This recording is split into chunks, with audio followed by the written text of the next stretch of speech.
Okay, we're reconvening our meeting after a short recess. So I want to, first off, both to my colleagues and to the audience, this isn't a matter that I know that there are some emotional issues involving with this, and people have strong opinions. That is not me. And I simply want to understand how best to proceed, what the issues are. And to Commissioner Young, I'm not trying to couch or prejudice how we reach a resolution or decide this. My comments that I've presented today were simply trying to give the history of my understanding of this. I didn't really understand or know anything about this issue, and so it started to be presented to us last fall by our legal counsel, who presented it to us and informed us that this was going to come up. And at that point, I read the agreement, and at the time, I expressed the same opinion that I have today, which is I do not believe that this is, to me, there's a complicated question here, and I did not know how to answer it. I do believe it's a legal issue. It's a contractual interpretation question. I think that Commissioner Young's question that he now has presented is a fair question, and it is one of the issues that is presented by and that our legal counsel told us about at the very beginning of this, which dealt with whether or not, how to interpret this contract and whether its provisions still applied, including the provision of grandfathering of a sewer rights outside of the service boundary territories of the sewer provision of services in this area. So I'm going to open it up to whoever wants to talk now and respond to sort of help us with where you're all at, what we're being asked to do, responding to Commissioner Young's question. Who wants to speak to this? I think we should hear from the developer first. That's fine. He's certainly willing to present first. If you'd like to hear from other people, that's... No, that's okay. Mr. Campbell? Thank you.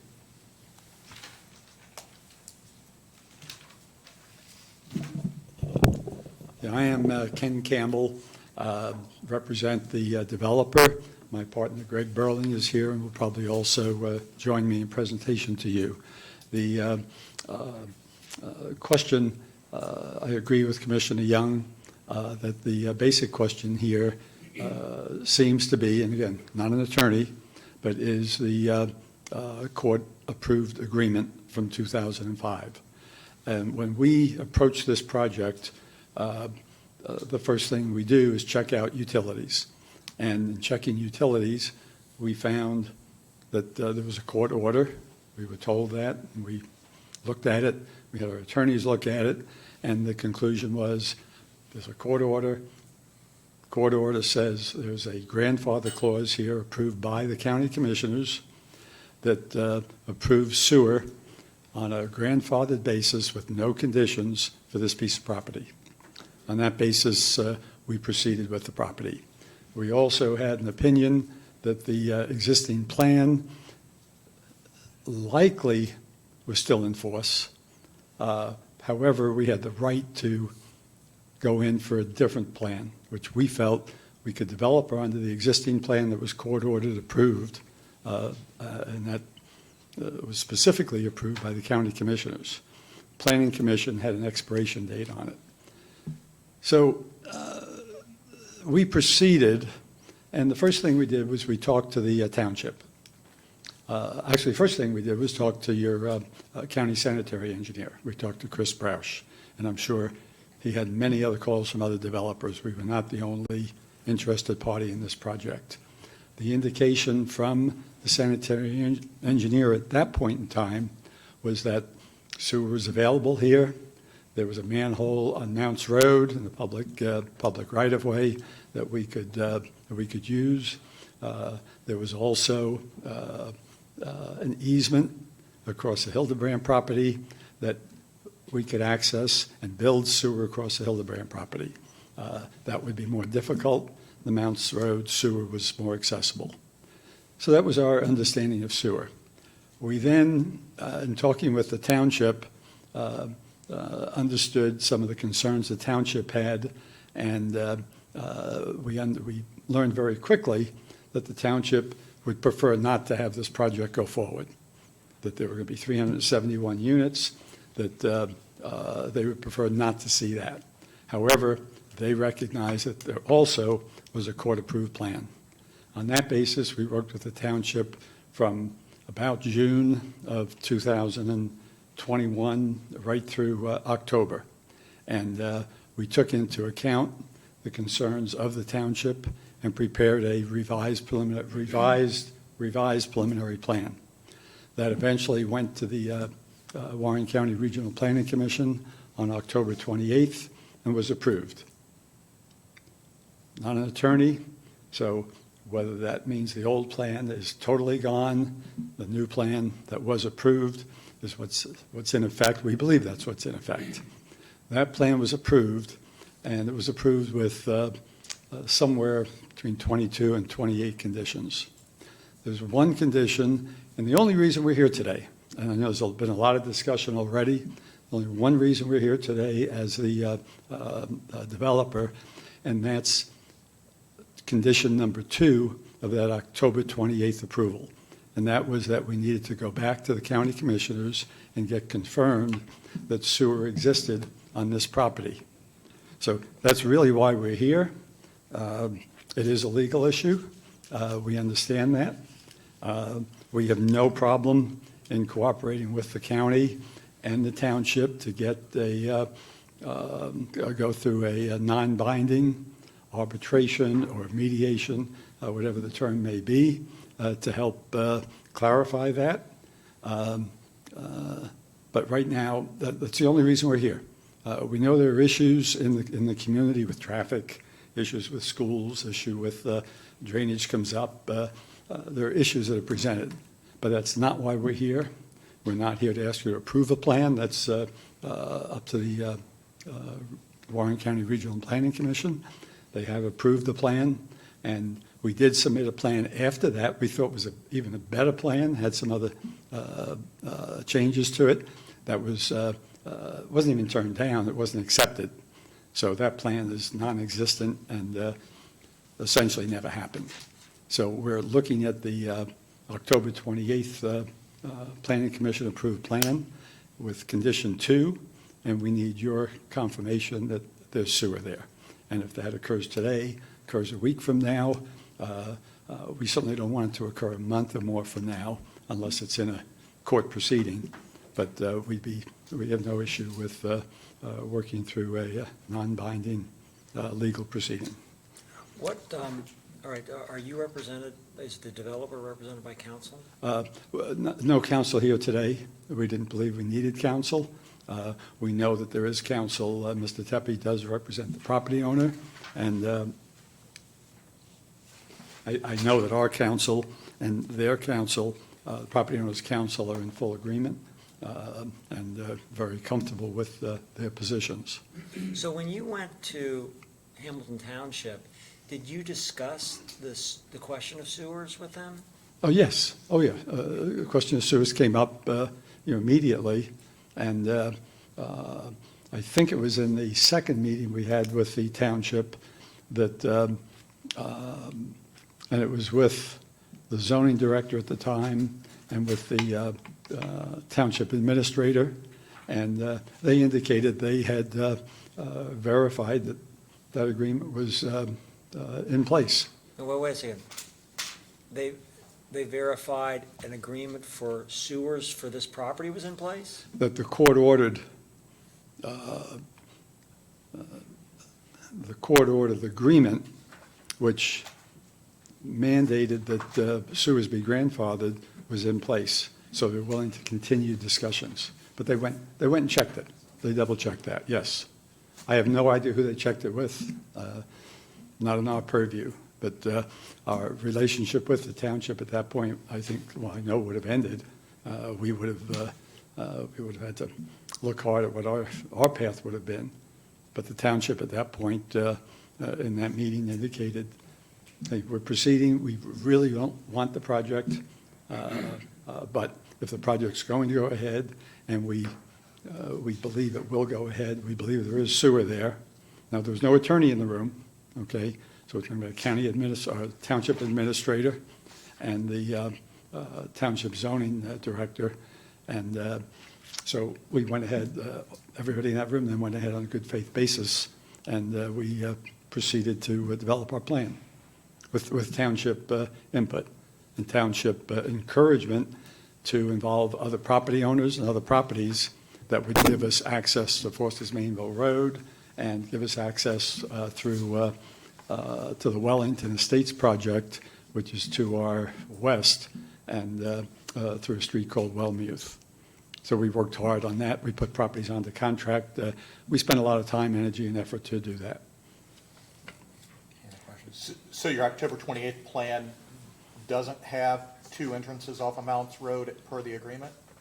The plan itself, and my partner can speak to that, and so let me put it up and show you the plan. The plan itself, as I recall, now this is back in October and we've gone through iterations, but the plan itself did not, because we were conforming to what we believe the township preferred. But when the plan was approved in October of 28th, Planning Commission said, no, we don't like that plan. We want you to conform to parts or all of the, well, parts anyway, of the original plan, and which required two entrances up on Northern Mounts Road. So we'll comply with that. All the conditions of that approval we will comply with, which is why we're here today. There was a condition of approval, and we're here to meet that, to get that condition met, which, again, our belief, obviously, is that the 2005 settlement agreement is still in effect with regard to the grandfathering of sewer. Mm-hmm. Was Stephen Hunt representing you previously, or? We've done a lot of work with Steve Hunt and that law firm, and yes, we've had opinions from him, and he's worked with us on this project. Have you, I mean, was there were you part of, or is that law firm part of making wanting to join in or be involved in any legal proceeding if there was an adverse decision by this board with regard to the provision of sewers in this area? Honestly, that discussion really isn't ripe for us, Okay. because we believe the agreement is in effect. And so decisions as to whether we get involved in the lawsuit or not, we know beyond reasonable doubt that the property owner protect their interests, and they're represented by counsel today, will, with a high degree of certainty, initiate a lawsuit. Whether we participate or not, is it not right for us to make a decision on that? You have a contract with the property owner, but you have not purchased the property at this point. That's correct. Yeah, we're a contract purchaser. Okay, and so that contract permits you a period of time to exercise an option to purchase, I take it? Yes, and that period's been extended to provide for legal outcome if it's necessary. Okay. Just State your name, please. Greg Burling. One good thing about having a great partner is he reads my mind, so pretty much everything that he said I have written down here. But I do want to respond to, I am also, as I am a developer, I'm also on the executive committee for the Home Builders Association, and we had a discussion about this case at the last executive board meeting. I had to recuse myself from that discussion because I am also the developer for this property. But Steve Hunt, who is the counsel for Home Builders Association, had that conversation with the board, and there is concern by the board. I can't speak to what the decision of the board would be in this, but because Home Builders Association was party to this agreement, there is concern on going against what the agreement says. So just wanted Okay, to so what home builder association was that?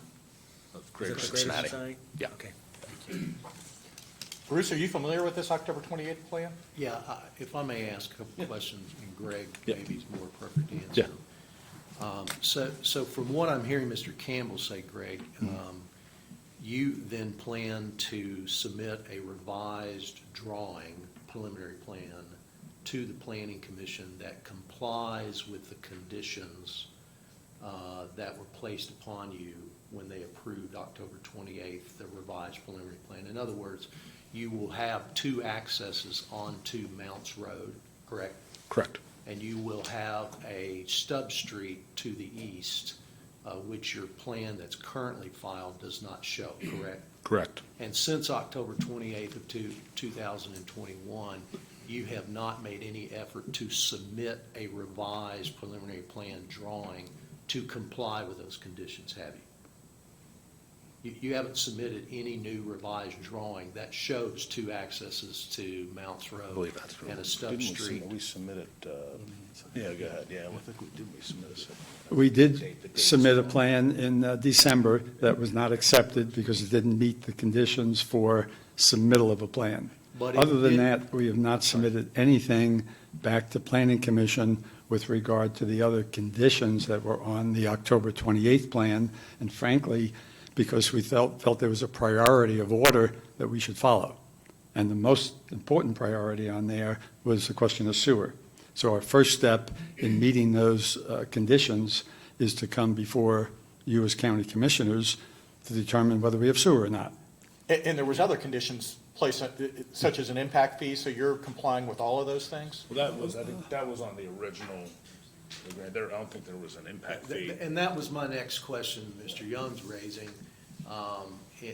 You know, I inferred from what Mr. Campbell said just a few minutes ago that his attorney advised him about sewer, but I can't believe your attorney didn't also advise you that this settlement agreement has a lot of conditions in it, including making improvements, substantial costly improvements to Mounts Road that you previously stated on the record in other hearings that you were not going to make. We should make the commissioners aware that all of the conditions on that plan that was approved October 28th, we understand we need to meet in order to implement that plan. With regard to improvements to Mounts Road, we have gone above and beyond that and have, in the plan that was not accepted by Planning Commission for action in December, we agreed that we would accept an assessment on our property of up to, I believe it was $2 million to improve Mounts Road, well above and beyond anything that's contained in the settlement agreement. So we're cooperative. We're willing to work with the township, work with the residents to make this the best possible project it can be. That's how we do business and how we will do business on this project. And to be perfectly clear today, this whole concept that Hamilton Township originally recommended that they wanted you to do about having an access through the south to Foster Mainville Road, that's out the window. That's gone. The Planning Commission denied that. You guys had 60 days to appeal it to the Common Pleas Court, and you didn't do that. Any of the conditions that were placed upon you on the October 28th revised preliminary plan, you had 60 days to appeal those. You did not do that. So you're stuck with, if you're going forward on the 10/28/21 revised preliminary plan, you've got to comply with all of those conditions, and you're willing to do that. We have to comply with the law, the same as every citizen of the United States has to. But the law is what the law is, and if it's 60 days, we now have to comply with those, we will comply with them. But it's beyond the law. Again, there's the law, but then there's a negotiated settlement, which again is my most germane question. And in that settlement, there was multiple things, including this, at that time, because again, we negotiated it, was this impact fee to the community because schools. And so it was a give and take. So again, if you're saying you want to replace that original settlement, or the original party that entered into that settlement with us, and you want to replace them, and now you have their good stuff, which is, hey, we've got access to sewers, we can put these lots on there, then you have to comply with everything that they agreed to in there, I think is the fair thing to do. So you're saying yes to the conditions on the roads, you're saying yes to the impact fee, you're saying yes to all of those conditions that were required, in that settlement agreement. Mr. Young is going to modify that question to you and withdraw the term impact fee because it was not an impact fee. It was a voluntarily negotiated donation to the Little Miami School District. It was not an impact fee. As defined under Ohio law, but there was an impact to the school that was a negotiated fee that at the time developers were willing to pay because, again, as part of history, Hamilton Township and the Little Miami School District went into fiscal emergency at that time because the growth was unfettered and it was crazy. So again, that's why and just so the audience understands what's going on here, because again, I'm not settled on the original question, is that settlement still there? That's a legitimate, if you check all the other boxes, which I think, to be fair to you guys, that's exactly what I said the first meeting was, your best case outcome is you comply exactly with that settlement and then maybe you have sewers. I think that's what I said from day one, at least from my 1 of 3 votes, what it was. But this, if we change or modify, and again, you guys are real, and again, for the record, I like these guys. They're very good developers. They actually do what they say they're going to do. But if we come in and start allowing you to say, well, we need to modify this, we need to change this, we want to add this over here, then all of a sudden we're outside the parameters of that court settlement, and then all of a sudden our demarcation line of no more sewers over here, which was a very tough decision, but we did it in the best interest of the community because that growth was literally killing that community. So we had to set a line somewhere. That's where the line was. And if we start monkeying around with where that line is, and all of a sudden, well, these guys are really good and we're going to allow them to kind of change and do this other stuff, then that entire acreage then gets opened up for high density development, which I think would kill the township and kill that school district. Greg, go ahead. Yeah. So, good question. So, if we had to comply with the original agreement and go back to the original Stoughton Latutte plan, we would do that. We felt we could improve the plan as developers. That's what we do. So that's why we brought the plan. But you understand why I'm I understand your of question. hearing Yeah. you say, I want to improve this, it's going to make it better. That's, in my opinion, not okay, because again, there is a very specific court negotiated settlement, which again, it's an open question, is it even still relevant today? Which is not But addressed, yeah. your best case scenario is, that's the best you have, at least from my opinion. Fair enough. Okay, so what? Let me just say, Mr. Young, the court settlement obviously had different provisions in it. The provision specifically directed that to the commissioners and what you approved in there, and there was another condition that the Warren County Regional Planning Commission approved, and they were different provisions. An interpretation of that agreement would be that with sewer approval being continuing from that agreement, that the plan that was submitted in '05 can be superseded by a later plan, which could be an improvement, and I don't think invalidates anything else in the agreement. It doesn't expand the sewer district, because the sewer is one specific provision in there. It doesn't pertain to anything else. So my reading and interpretation we've heard from our attorneys is if the sewer is confirmed, which we think it should be, obviously we wouldn't be here, that does not prevent a later plan from being approved, which is what was done. And that plan would then supersede the old plan without opening sewer to anybody else. We don't believe recognizing sewer on this property because of a court-approved agreement opens sewer to anybody else. We don't think that's the case. Bruce, you understand where I'm going with that, correct? I mean, am I Yes. rational in my interpretation? Yes, Mr. Campbell's limiting his assessment to the one provision about sewer. He's not looking at the document in totality. He's just focusing on one section. He says not only can we do the '04 plan, which is what the settlement limited it to, he says that provision still applies and we can change it any way we want to in the future. That's his interpretation. Yeah, I appreciate you being here today and asking to come before us. I've understood that your request is that we make a decision about whether or not this property is entitled to sewer. Is that a correct understanding? Yes. Yes, That's it. absolutely. Yep. We're here for one reason, meet condition 2, and get a decision from you whether sewer is available to this property. But is this even ripe, as you used I wish I would have gone to law school so I could have used your big words all the Ripe. time. Ripe.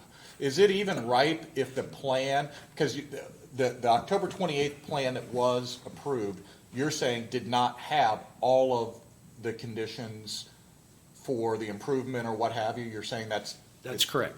It did not. So shouldn't they actually have that submitted to regional planning and then come to us with that defined, because right now, I'm dealing in hypotheticals. Again, I trust these guys, and they're saying they're gonna do these things, but that plan doesn't exist right this second. But even if that plan did exist, that they did submit that plan exactly as the agreement outlines, that agreement also includes language around the time frame by which they had to be able to enter into this conversation. And so while folks can, I certainly believe it's within the realm of possibilities that a plan changes. The question is whether, and even in the approval of that plan, one of the conditions was that the commissioners decide if sewers were actually there. So to me, I totally understand your point, Dave, and appreciate it's like, this was the negotiated settlement, this is the terms of the deal, it should look like this, and that's what we're gonna hold you to. From my standpoint, I sit and say, well, even if it meets all of those conditions, it's unclear to me. I think the question they're asking us to arbitrate here is not the specifics of the plan. I mean, they have their plan, others have their plan, that, it is whether or not sewer exists. And sewers existed, it appears, for a period of 36 months with certain conditions. That's the way I, read it. That's what I hear. And so if that 36 months, under certain conditions, no longer exists, it doesn't matter to me what the plan is. Correct, because now you're asking the very relevant question of question number 2 when I framed it. Question number 1 was, we're not even asking or answering question number 2 if you don't comply exactly with question number 1, which, did you comply with everything in this settlement agreement? Well, yeah, we're willing to do that. Now, you're right, question number 2, which is the more difficult question, which does get into interpretation of, and it is, in my opinion, this body's role to interpret that, because that is what the law prescribes us to do, is answer these questions. We are the ones charged with extending and providing these public utilities like sanitary sewer, so I think it's 100% within our purview to answer that question. But And if there was no negotiated agreement, the answer to that question would be no. 100%. So you've received an opinion from your counsel, and you've taken that opinion and formulated your opinion. The property owner also has their attorney here and would probably like to speak. We're going to continue on. Neither Ken or I are attorneys, nor would we be good attorneys, so we let them do it from I there. totally appreciate that, and Yeah, certainly yeah. want to hear from the property Absolutely, owner. I guess my larger question is that I've heard the request by the individuals who've asked for this work session. And the purpose of this work session was to ask us to make a decision. I'm not sure that we're prepared to make a decision today, though I hear that the desire is for us to make a decision sooner rather than later, and I totally appreciate that. but I guess, you know, I also heard Tom say, gee, is there an opportunity to go towards some sort of mediation, which I'm not certain I would support, but I understand that question. Oh, my question on that is, I thought that all the other relevant players wanted that. And that the stipulation with regard to that, however, is that we be a participant in it as well. And that the reason why it may not be going forward is because we announced that we would not participate in it. And, I mean, from my standpoint, I would Under some always prefer. under some narrow conditions. And that's now what for the first time I heard that. That the objection was not to going forward with mediation or non-binding arbitration, but were limitations that apparently were placed upon that. And I'm not familiar with that. I wasn't involved with that executive session. And when this came back up, I tried to have an executive session where we could address the issue. And my colleagues decided not to do it, and that was their prerogative. I'm still in favor, because I'm always in favor of having amicable resolution. And of course, you know, we've heard from a lot of the people who live around this area. And as you might imagine, I think that that's consistent with the opinion that you expressed, Mr. Campbell, today, that you heard from Hamilton Township when you first came and discussed this with them, that they weren't jumping for joy over this project. And I think probably to the extent that they expressed a negative opinion about going forward with this project is based upon the fact that their constituents that actually live in the area aren't excited about this project. And of course, one of the things that we heard from them and the constituents is their concern about the fact that Mounds Road cannot accommodate the kind of development you're talking about. It has to be improved, and you've of course addressed that in part.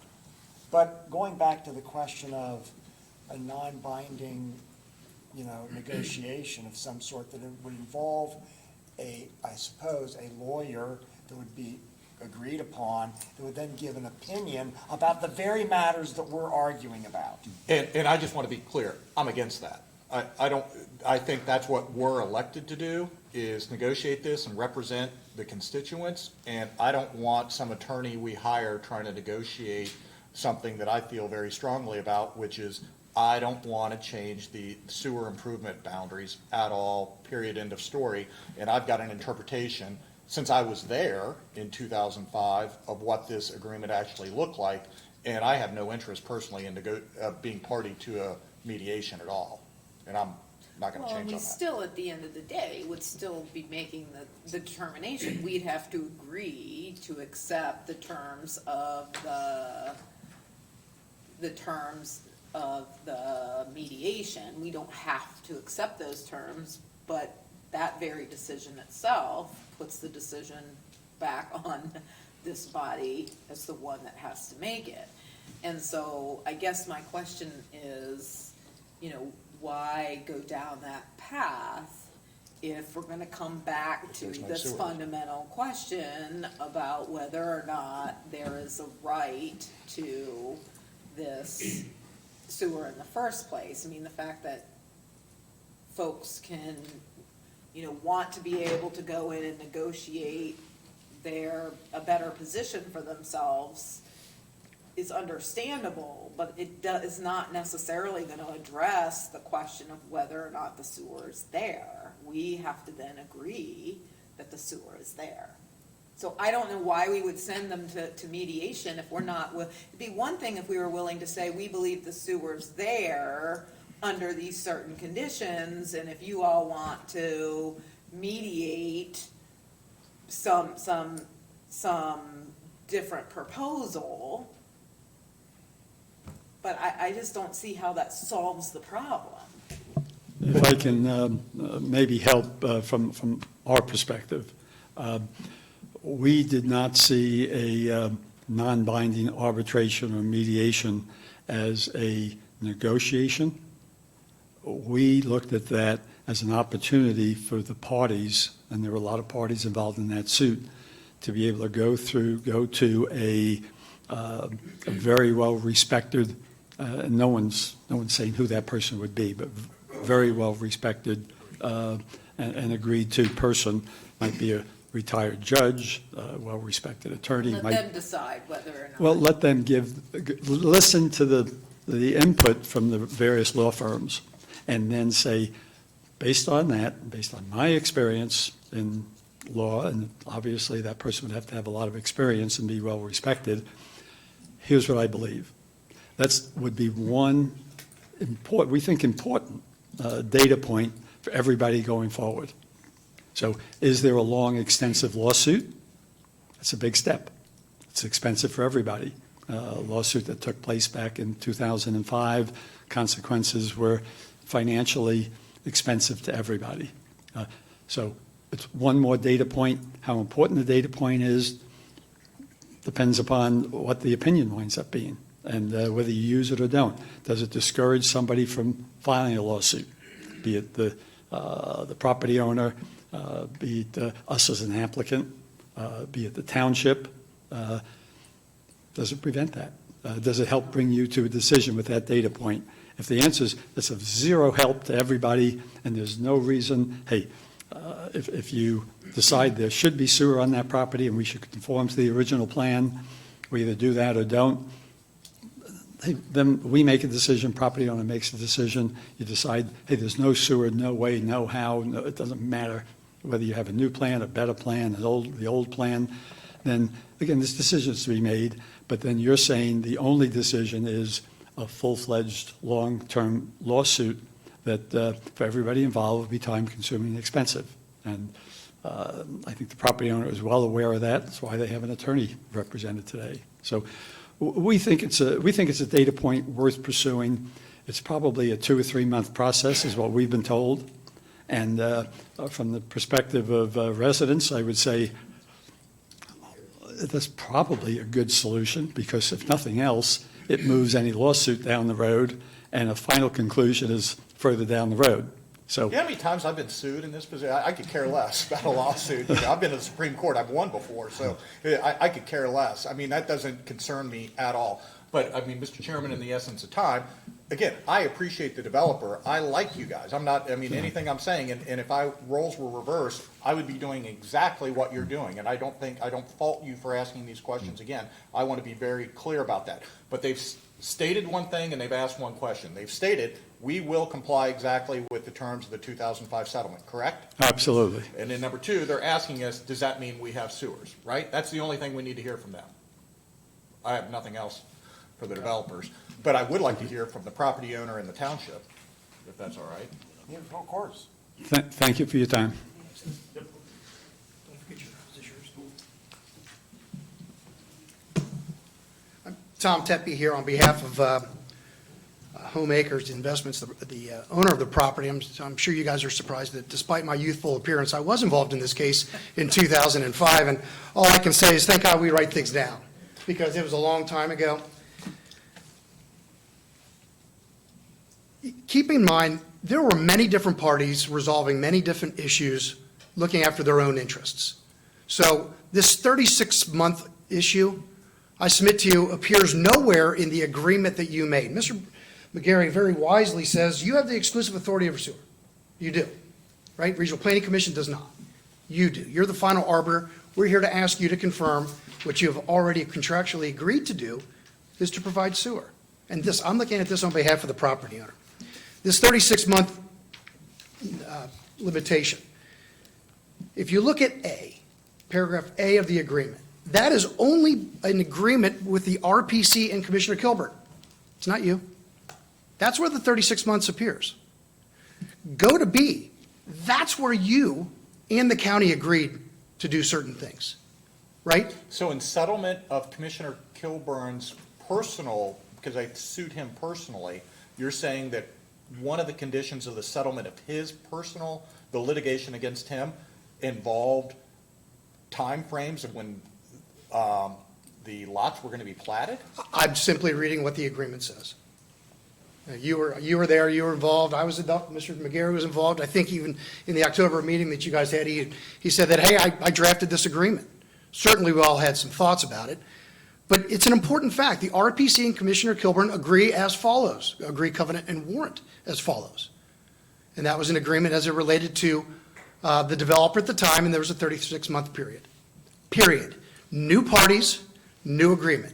Warren County and the Warren County Commissioners said, in light of the court's decision in case XYZ, the preliminary subdivision plat of Stotler 2 is grandfathered and entitled to access the public sanitary sewer system on the same basis as other developments approved in May of '04. Mr. McGarry tried to tell you, well, that really then refers to a 12-month limitation on the validity of a plat, et cetera, et cetera. I submit to you it's not. Why?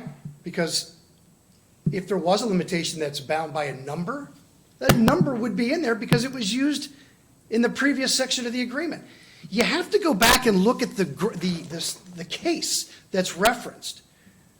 On the same basis as others, it was purely saying that you need to treat these people fairly, because in this case that was being settled and upon which this commission agreed that there was sewer, Stotler 2 was denied its preliminary plat, despite the fact on the same day, at the same meeting, 2 other subdivisions were approved. And the basis was, we got too much. And the court said, nah, that's unfair. You can't do that. You got to treat these people the same as you treated those people in May of 2004. We also know that there's no limitation because it goes on to say, after there's an intervening sentence, that shall be authorized to use the sanitary sewer easement that was granted to you. No limitation on that. And there is a sentence that separates the grandfathering of the plat in the sewer to the right to use the sewer easement. There is no time frame connected to that. This is what you guys agreed. This is what my client has relied upon. This is a right my client has, and is willing to protect that right. Counselor, what about the improvement language in there that, and you've improved the property?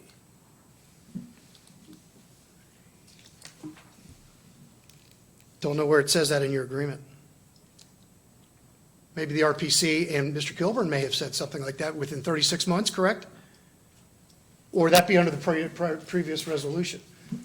The boundary modification Correct. resolution contains that language. This is just a contract. That's all it is. You guys agreed to do this stuff. I know, I read the contract. And I'm a contract lawyer. and a very good one. I've been against you before. And I have been concerned about this precise question because I don't know what it means. What I I would mean, tell, and what I mean by that is I'm looking at 2 different provisions. Mm-hmm. You've mentioned them. yes, And I agree with you that as a contract lawyer, I would want to have done that separate provision that talked about sewers and mentioned the stipulation of time, which I agree it does not say. it's not there. And that is the problem I've had with this, without opining about, because I don't know, I'm not happy that I'm being asked, and this is just a kind of this isn't a sentimental non-happy, okay? But I wish that I didn't have to make this decision because I wasn't there. It's a tough one. I wasn't involved with signing or agreeing to this. And now I'm having to go on something by just reading a document, because here's how these documents work. Contracts are to be interpreted based upon their plain meaning. And so the first question I have is, what's the plain meaning of this? And my initial reaction to the plain meaning is that the sewers were grandfathered, but I'm not sure. And the reason why I thought that maybe it would be nice to have this mediation that was being proposed, and unfortunately I wasn't here for this, and I didn't realize that there was a limitation apparently placed by somebody on the kinds of things that could be presented in that, which I don't understand why we would do that. And then I agree then that I wouldn't necessarily want to participate in something that is so truncated or somehow limited in terms of the presentations that can be made for making a decision when it was non-binding anyway. But the concern that I've had is that this is a legal question of an interpretation of a legal document, a contract, that was entered into by a previous commission that included one of our members. And I respect that member and his recollection of what he's thinking is going on. And I respect our lawyer, who was also personally involved in this. and has expressed an opinion about his meaning of this. But I've also read the document, and I'm asking now for what's my independent judgment about it. And as I've said before, I'm not sure, but my preference would be, just telling my preference would be that we do a open-ended, non-binding discussion, if the parties are willing to do that, where we get an independent judgment from somebody that could help me understand this, because whoever does this is going to spend a lot more time in it than so far we've had the opportunity to spend. And whatever matter happens today, I'm not prepared to make a decision today, but I do want to, I am cognizant of the expeditious nature with which apparently we're being asked to now proceed. Having said all of that, do you have anything else? I don't have much more, and my client would agree. Look, this is an extremely important right. It's a property right that they feel that should sewer not be granted, that their property right is violated. I would like to exhaust every other possible extrajudicial means to try to resolve this. That's the right thing to do. At the end of, to sum it up, there is no limitation that you imposed upon this. You said Stotler, the subdivision plat for Stotler 2 is grandfather, you have sewer, and you can use our easement. There are no numbers associated with that at all. You see, I think this process is working because obviously you do carry a lot of weight with me because you were there also. And again, you're representing your client, the property owner, and I think that under the law, this is exactly what we're supposed to do because again, and we talk about this when high school students come in, we're the only governmental body that acts in basically the three separate branches of government. We're all in one. We act in an executive capacity, we act in a legislative capacity, and sometimes, like we're doing right now, we're acting in a judicial capacity to some degree, where we're actually taking information in from people and we're trying to make an informed decision based on that. So what your interpretation and what you're saying, again, I'm not disagreeing with it. I think it's important for us to hear it because this is one of the data points in trying to make this determination of, again, I like to keep things simple. Does it comply exactly with the terms of the settlement? Well, okay, if it does, then this bigger, tougher question of, wait a second, do you agree with me, Counselor? Is that a good way of looking at this? I'm not quite sure what's going through your minds right now. I imagine it's an I never awful know what's lot. going through my mind. I mean, I don't know. sir, neither do I. All I know is what was written down. Thank God we wrote something down, right? Because it's been almost 17 years since this thing came to light.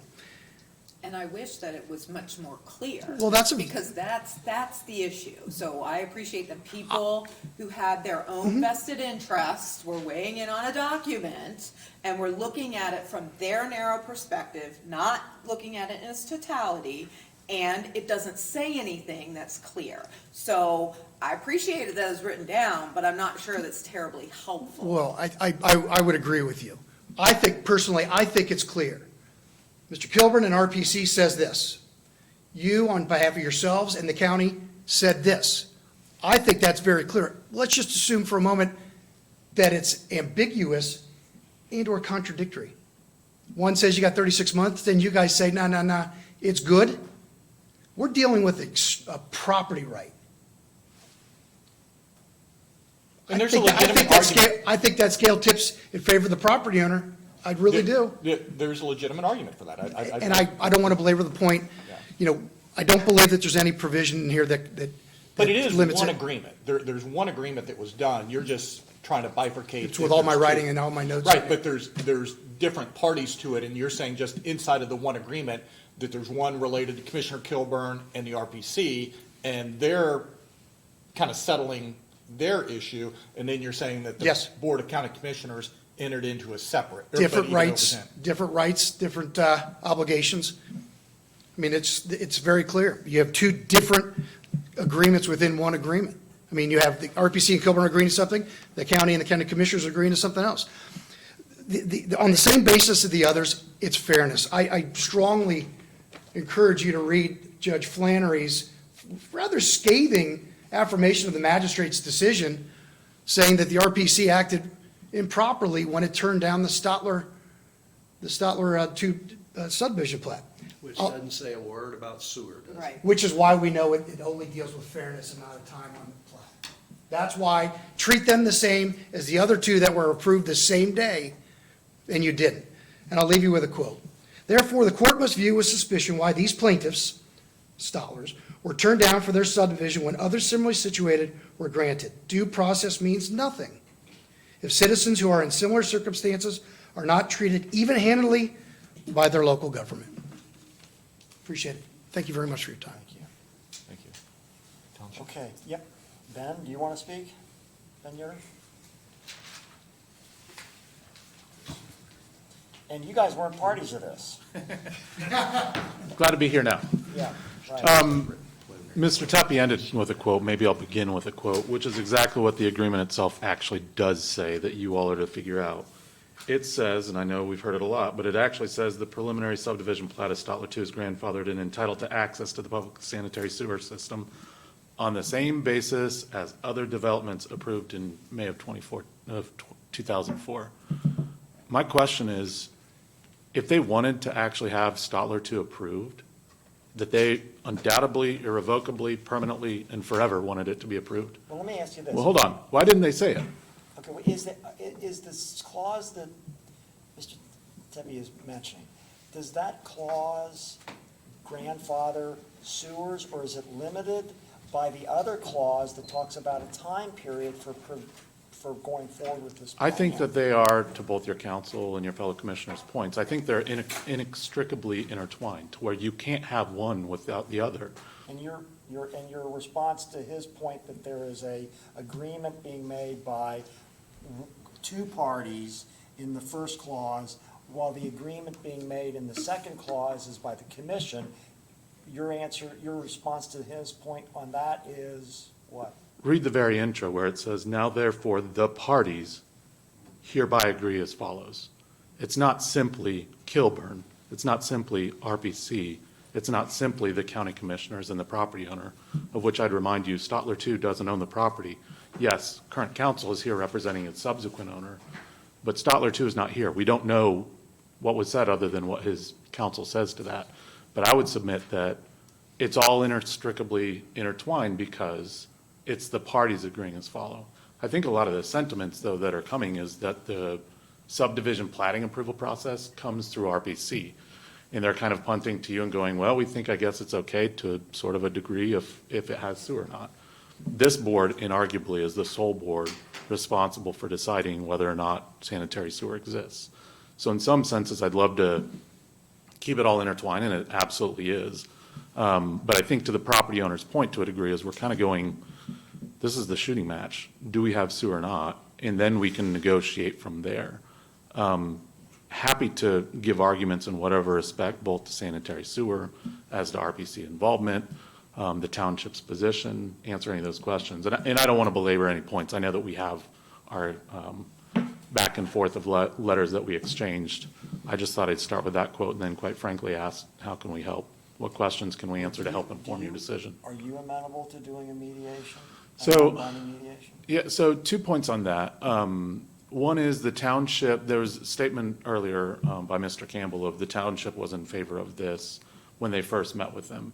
And I think, in fairness to him, is that the township didn't quite fully realize until it spoke with me and we did additional research that, oh wait, there might be an issue over sewer here. Because there is a bit of vagueness in that agreement over that. I don't want to say that it's crystal clear and it says they don't have sewer. It certainly has some vagueness there. So when they first were approached, the thought was, well, maybe we like this plan better than the other plan. In any event, though, we don't want this to be a subdivision, and we're quite literally prepared to fight and litigate over it. So that's what the township, why it said what it said was, quite frankly, I didn't know legally that sewer may be in dispute. Are you saying that the township was assuming that sewers were grandfathered into this property because of this agreement? Yes. One thing I will say in that regard is, and it's the whole concept that Mr. Campbell had is, hey, had the township told us originally that sewer wasn't here, we would have never gone down this path. But respectfully, whether the township should have or shouldn't have assumed that is promissory estoppel does not apply to government entities.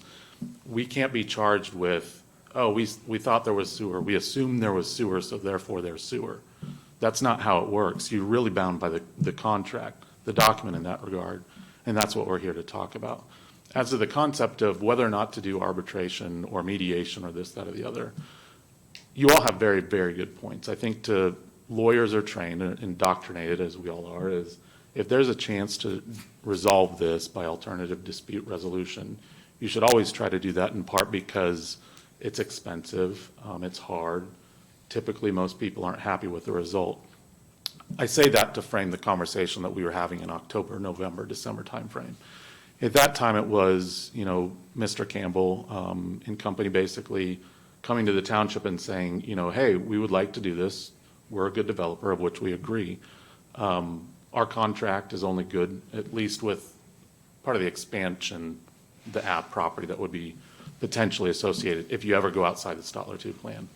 The conversation was, we're only here until the end of the year. If not by the end of the year, we don't know what developer you'll be stuck with. Is there any way in which we could go about figuring out an answer quick enough to where, you could have Ken Campbell as the developer as opposed to someone else? We kind of went back and forth on that. There's no clean answer to that. That's exactly what the three of you were earlier getting at, is what would that even do? How could that do? What I can say is the township is vehemently interested and willing to litigate this should they need to, but it's taxpayer dollars too. They don't want to just go spend good money after bad. So if there was a way in which to figure out, can we get this, not just arbitration, could it be we all somehow agree to expeditiously get what we think the whole shooting match is, which is sewer, before someone, in such a way that the township trustees could understand what's actually likely going to happen. That's what they were interested in. It certainly wasn't some, Well, Counselor, two questions. Number one, do you agree with their best-case scenario Yes. is that they get to develop this, Yeah. period, with all the conditions? that came out of your and my exact conversation, exactly at that last hearing, is, yeah, I personally do think their best-case scenario would be that. I And think the then number reality two- case scenario and is. then from the no. township's perspective, and I appreciate the fact, again, if they tell me something is quote-unquote better, that carries a lot of weight with me relative to impact, flow, this or that. But are you leery, as I'm leery, that if we start taking it through any other of these affected properties, that opens up potentially Pandora's box with the entire area? Extremely, yeah. The township's position is basically that they would like to figure out sanitary, in that they don't want to bid against themselves, is that if there's no sanitary, then we don't need to talk. But if there is sanitary, then maybe to represent our residents correctly, there's a better alternative than what's being proposed. That's the thinking, at least, as to how they came to be where we're But now doesn't at. that carry a risk that if then all of a sudden it's better and we deviate from this settlement, people can have an equal protection argument that, wait, you did it for one property owner, not me? I think it depends on how you define their best case scenario. I think their best case scenario is 371 homes on 171 acres. I think there's ways in which that could be done differently to improve things that would still fit within what was originally contemplated. But yeah, the township, for better or worse, they would like to know, is there sewer or not? They don't want to have to bid against themselves. And I think that's maybe some of what's gotten back to you is, hey, wait a minute, why are we already talking about all these other things when in reality, we don't want it. We'll fight viciously against it, to be blunt. But over the sewer issue, we think is the shooting match. Okay, so I think I hear you saying that the township likes the idea of doing an alternative dispute resolution, non-binding process to give you an idea from an independent expert as to how they would interpret this contract provision and where they're going with it. And do I misunderstand that? Yes, respectfully, in that what the township would actually prefer for the board to do is to deny the request for sewer. In the event that it doesn't, would we then engage in, whether it's through litigation and then we get referred to mediation or whatever else, would we talk about that? Absolutely. Well, I thought, okay, now I'm completely confused. So I think what you're getting at was earlier when we were talking with Mr. Campbell, the concept in October, November, December was, hey, everyone likes Mr. Campbell and Mr. Burling a lot. If there's a way to get a better alternative to a different developer that might try to do even more development or different things, we were interested in trying to figure that out. It was really kind of an informal conversation of, oh gosh, could we do this? But no, We don't want to have to engage in that. We would like the board to actually say, no, you don't have So sewer. so now, I understood, and this is in writing from y'all, that you wanted to go forward with this non-binding arbitration mediation, but now you're saying that's no longer your position. I think that, and I can pull up my documents from back there, the township's interested in expeditiously resolving this issue in whichever way it can, that's for sure. Do I have heartburn over an informal mediation? Yeah, what does that give you? That's gonna give either me a decision that I like and maybe they don't, or alternatively, they like and I don't, and then it leads to a lawsuit anyways. Well, I The- want a plain answer from you. Yeah, Is that's the quite literally the township's plain. position they're no longer interested in doing a non-binding negotiation or mediation process? They're no longer interested in doing that, except that if you get into litigation, which it sounds like you may be going to, because I'm thinking that regardless of how this board may or may not decide this question, whether today or some other time, somebody here is gonna object to it, because you said you're gonna object to it, that's what I understood from your letters, that you're gonna bring action to challenge it. And my understanding is that the owner of the property, if they get a response from us that is not consistent with their belief that they're grandfathered in, that they're going to go to court and object to it. And in light of that expression of prior opinion, you all proposed, and I thought that you were in agreement with this, Mr. Yoder, and I know that it's not your opinion, it's your client's, that you were in favor of doing a non-binding arbitration process, which is something that I've favored too when I heard about it, only because I will be honest, I am not sure at this time what the right answer to the question that was argued by Mr. Yoder, you, and what was argued by Mr. Tepe. I'm not sure how to decide that question. And it's a contract interpretation, it's a legal question, which, while this body has a judicial type of adjudicatory function, I believe we would have to, in order to properly do that, we would have to take, if it's not plain, and now I'm hearing, at least from you, that the contract's ambiguous. I'm hearing from Mr. Tepe that the contract is plain. And if I agree with your position that it's ambiguous, now I have to take parole evidence. And I'm gonna have to have a line of witnesses going back to that original agreement with Mr. Kilburn and the other commissioners, maybe Pat South. Dave Young's already expressed his opinion on it, but maybe he's gonna have to be sworn in to testify. And I'm gonna have to get lawyers in here that were involved. And I'm like, oh my gosh, really? But I don't think I don't know that is the way we do it. I think that the law says that we're the elected representatives, and we take basically testimony from those interested parties, and we try to weigh the argument that we appreciate, and we simply make a decision. Maybe we're wrong, maybe we're right, but we, in our best interest, try to make a decision based on what's, number one, good for the public, and number two, what's fair for the property owner. Because at some point, we don't want government intruding in our property. So that's where you try to balance these, what's good for everybody else, but yet, hey, what if government comes in and says no to you on your property? So I always try to toe that line, and I think that's exactly, I just don't need a professional person. I mean, I'm honestly developing a lot more of an opinion just hearing the information here today. Well, what I just come back to is that unless and until we make this decision, we're just belaboring the point, because I'm hearing both parties, or these two parties at least, say they're going to litigate. So if somebody is not going to get their point of view in a mediation process, which puts us right back to litigation, and it's just one more expert, one more lawyer saying, here's what we think, this is our legal opinion about where these things are, which is clearly unclear. So I just come back to, well, I agree with you, Tom. I don't know what this paper says. I've read it, I've reread it, I've read every piece of lawyerly opinion about what these pages tell me, and it is unclear to me. I hold dearly a personal property right, and that, as you all know, drives my decision-making in a lot of these instances. It's in the forefront of my mind always.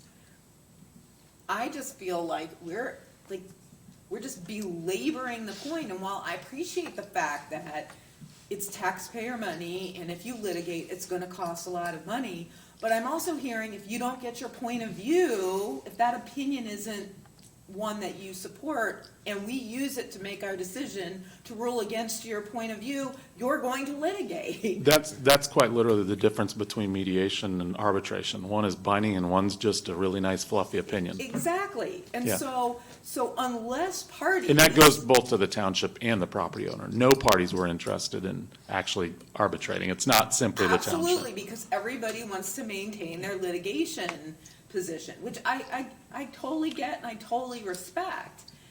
But at the end of the day, we're gonna find ourselves right back here having to make this decision on information that's conflictual, for which we're gonna end up in court anyway. And I think, Right, and we're assuming, and again, just because this is your position right now, again, I've been around the block with this stuff before.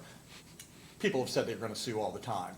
And I wouldn't doubt when you're talking about serious big money from a developer and they've got at least a reasonable argument, if not a good argument, that, hey, we have this, then they're gonna litigate because there's a lot of money involved.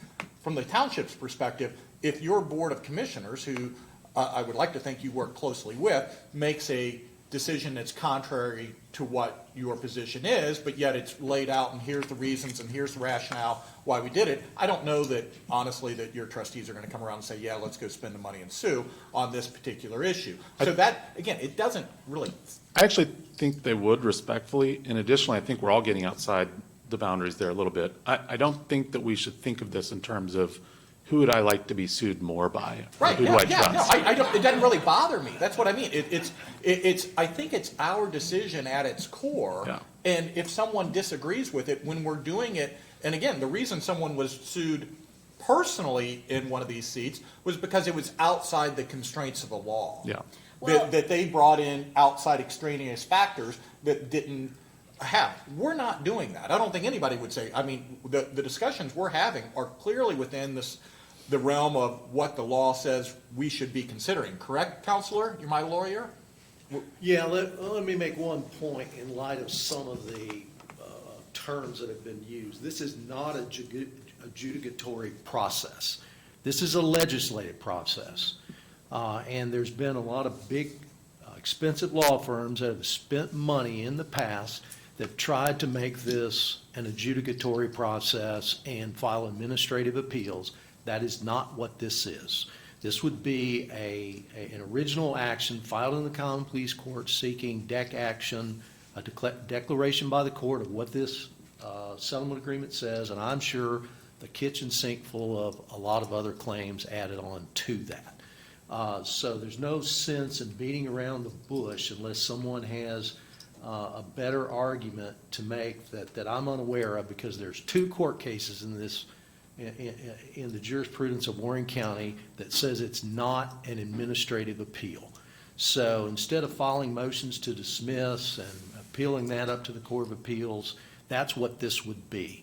That it just gets filed, and yeah, they'll throw the kitchen sink in with all these other claims, but it'll be a declaratory judgment action for the court to decide what does this say. It'll be a declaratory judgment action that interprets the contract. Correct. Right. And I understood that that's what we're being asked to do. I mean, we're being asked to say whether or not they're sewers. But really, what we're being asked to do is to interpret a contract that was entered 17 years ago, or how many years ago it was. Was it 2005? Okay, so,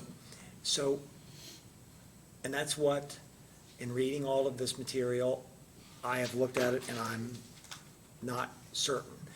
And I want to go back and reread the opinions of the courts and reread a lot of this stuff again. But I also know that there are people that have come in here today that may want to express an opinion with us. and we want to honor that. So can we allow some of the people that are here, I'm making an assumption here that maybe some of you would like to talk, and we'd like to hear from you. And sorry to take any more of your time, just one point I wanted to make. Sure. Because you asked the question, I want to make sure that I answered it accurately and hopefully thoughtfully. Your question of is the township willing to engage in mediation? And I wasn't trying to sidestep that question. That was our answer back in the fall of last year for 2 points. One was we wanted to, we trust Mr. Campbell to be blunt more so than we might perhaps other developers. So we wanted his involvement. At that point, we understood that if this didn't go through by the end of the year, he may or may not be involved. That was a point that was important to it is, okay, if time is of the essence, how do we deal with this quickly? The second point was and is, and I don't know whether moving forward the township would be willing to actually engage in mediation or not. Happy to ask more. But the other point is, if we're to do anything in that regard, our condition was going to be, we wanted the county commissioners to likewise participate in it, because what's the point of the parties engaging in mediation if we don't have the decision-making body that holds the car as to sewer? Now, I understand completely why the county might not want to do that and why Mr. McGarry would advise you probably not to do it. But that was our thought was, if all the parties agree to it and we do this fast, maybe that could get us something that could provide political and legal cover to the parties that be. That's the only reason why I wanted to supplement what I already said, is just to explain where we were when we had talked about doing that. And the circumstances changed after they took that position. They thought they could get a better product. Let's don't put these 371 lots, 2 cars per lot, every 2 minutes, as Dave Mick said earlier, a car, on Mounts Road. Let's put it out on a major highway through another property. And on December the 16th, the Planning Commission said, no, that plan does not work. So the circumstances have changed from when Hamilton Township first said, we may like this plan better, we would go along with this, and that didn't come to fruition. This is all about 371 lots, and they're all going out on either Mounts Road or a street to the east or a street to the west. Very well put and agreed. Okay. Thank you. Thank you, Mr. Yoder. Thanks, Ben. All right, is there anybody in the audience who would like to speak to us about this issue? And all you have to do is just state your name and your address. Hi, Commissioners. My name is Joe Crowder. Currently reside in Franklin, Ohio, but I'm building a home on Mounts Road. I own 2.2 acres there. To us, I've heard all the other parties involved, but I have not yet heard the parties of all of us residents out there that live on Mounts Road. It's fairly simple to us. There was an agreement. All parties were engaged. Now, I'm not an attorney, but it's pretty clear. They didn't meet their 36-month agreement. They didn't bring their pig to the trough to eat on time. So, sorry about your luck. Now, as a property owner, there are other alternatives for them if they don't get sewer. Like everybody else out there that's east of Zor Road, there's septic systems on 2+ acre lots. That property, and I hope that property owner can get every dollar they can out of that property, but they can develop it in 2+ acre lots. Would they get as much? Probably not. But it's the same rule that the rest of us had to follow. All of us had to do septic systems on 2+ acres. It's not fair that 17 years later, they'd come back and say, we want to bring our pig back to the trough. You didn't do it then, you don't get to do it now. And we are not in favor of mediation. As Commissioner Young said, you're the body. We have elected you guys to make these decisions. And that's what we expect. Mediation is going to do nothing, but we're going to go right back into litigation. It needs to be resolved. Who has standing, Bruce, to bring litigation? Well, certainly any party that was a party to the suit, and that settlement agreement provides for successors and assigns. So the property owner and his successors and assigns, which would be Mr. Teffy's client, would have standing. I mean, this is interpretation of a contract. I would assume that the parties to the contract are the only people that it was standing, or their successors and assigns? That's what the agreement provides. Okay, all right. Sir, I mean, I don't have any dog in this fight. I'm just trying to do my best job to interpret the law and the contract, that's all. And So I didn't know if you were addressing me when you said. No, sir, I'm not. I'm addressing the commission. Oh, okay, because I mean, I'm not, I don't feel lucky having to make this decision. Because I understand by reading emails from residents that the residents in the area don't like this. To my knowledge, and I don't want to speak for every resident on Mounts Road or within Hamilton Township, I have not found one that supports this at all. Certainly, I've not received any emails from somebody that does. So we're just saying, as our representatives, and yes, you have three major parties involved here that are part of this litigation or settlement. There's the other part of us that are involved, that we may have no standing as far as a lawsuit, but we do vote. And we ask for you guys to think about us in this decision. Well, you know what we always do. Okay. Sure, because we're all politicians, and So- we all get elected, and we recognize that. But we also recognize something else. We care about the impact of any decisions we make upon the people that are most affected by it.